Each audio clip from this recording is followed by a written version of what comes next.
Something began to heal. Emily met Lily on a rainy Saturday when Mark didn't have anyone to watch her. The little girl clung to his leg shyly, peering up at the strange woman with wide eyes. Emily knelt down and offered her a daisy. Lily took it and smiled. "You look like a princess," she said. Emily laughed, the first real laugh Mark had heard from her, and something bloomed inside his chest.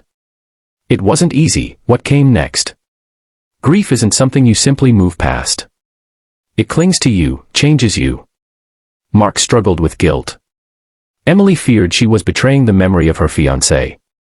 There were days they pulled away from each other, overwhelmed by the weight of it all. But they kept showing up, for each other, and for Lily. A year after their first meeting, Mark stood in front of that same flower shop. This time, he had more than $10 in his pocket. Life wasn't perfect, the bills still came, work was still hard, and the past still hurt, but it was fuller. Warmer. He bought 2 bouquets that day. One he laid on Claire's grave, whispering a quiet thank you.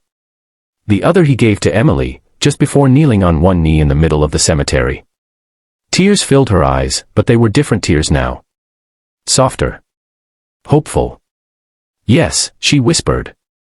"Today, their home smells like cinnamon and oil and daisies." Mark still wears Claire's old hoodie when he works on cars, and Emily still visits her fiancé's grave, but now, she brings Lily along, and they talk about how lucky they were to be loved so deeply once, and how grateful they are to be given the chance to love again. Their story isn't perfect. But it's real. And it all began with a struggling dad, a grieving stranger, and a single act of kindness that changed everything. The rain had been falling for hours, soaking the city streets in a gloomy gray that mirrored Mark's life perfectly. He stood at the edge of the flower shop, crumpled $10 bill in hand, debating whether to spend his last few dollars on groceries or a single bouquet of daisies. He wasn't buying them for himself. He didn't even know who they were for. All he knew was that after dropping his daughter Lily off at school that morning, he'd seen a woman sitting alone at the cemetery, tears spilling down her face like the storm itself was mourning with her. Something in her sadness had mirrored his own, and he couldn't shake the image. Mark was a mechanic by trade, a father by love, and a man just barely holding on by necessity.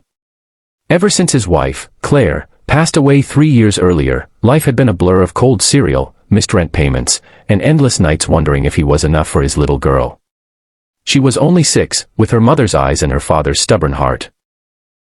And while she never complained, Mark saw the way she glanced longingly at other kids with 2 parents, or how she hugged his old hoodie like a lifeline when she thought he wasn't watching.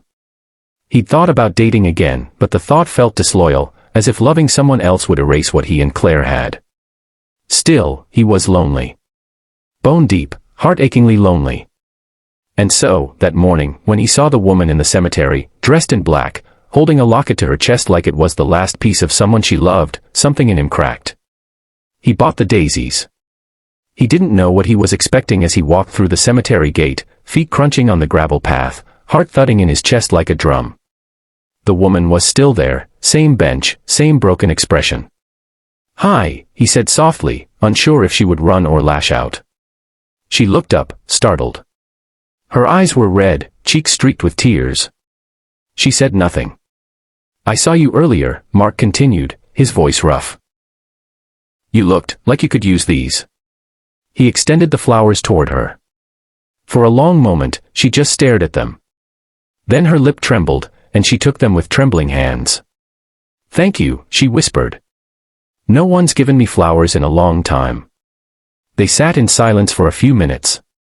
Mark didn't ask her who she was visiting, and she didn't ask him why a stranger would do something so kind.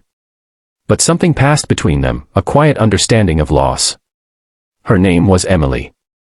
She had lost her fiancé 2 months before in a car accident, just weeks before their wedding. She came to the cemetery every Tuesday, same time, same bench, to talk to him. To say the things she never got to say. Mark didn't mean to come back the next Tuesday.